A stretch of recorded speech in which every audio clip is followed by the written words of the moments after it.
જય સ્વામિનારાયણ। આજે 15મી ઓગસ્ટ છે। હેપી ઇન્ડિપેન્ડન્સ ડે બધાને। હવે આજે આપણે બનાવીશું મેંદાના લોટની પૂરી।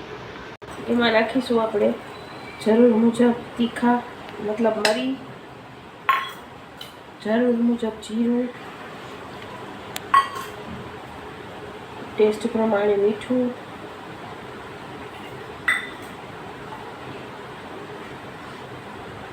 અને મૂળ આમાં થોડું વધારે હોય છે।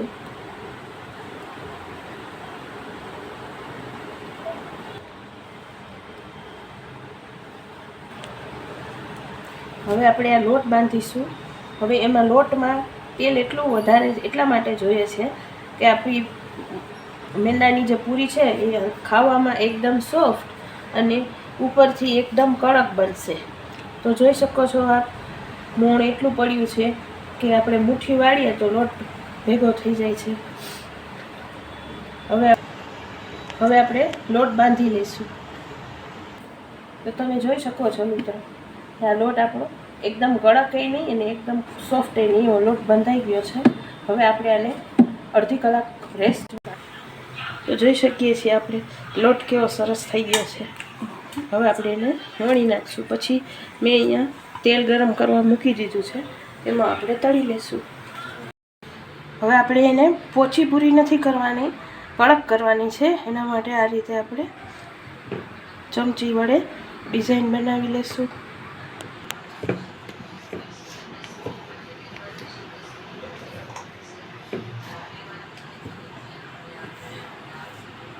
તો આ રીતે હવે આપણે બધી પૂરીઓને વણી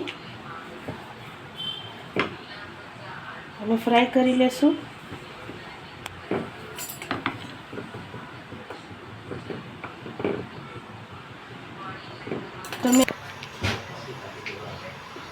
તમે અહીંયા જોઈ શકો છો કે આપણું તેલ થઈ ગયું છે।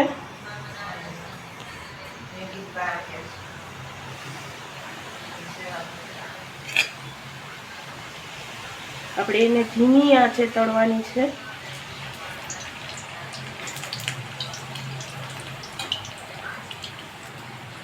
એકદમ બદામી થાય ત્યાં સુધી।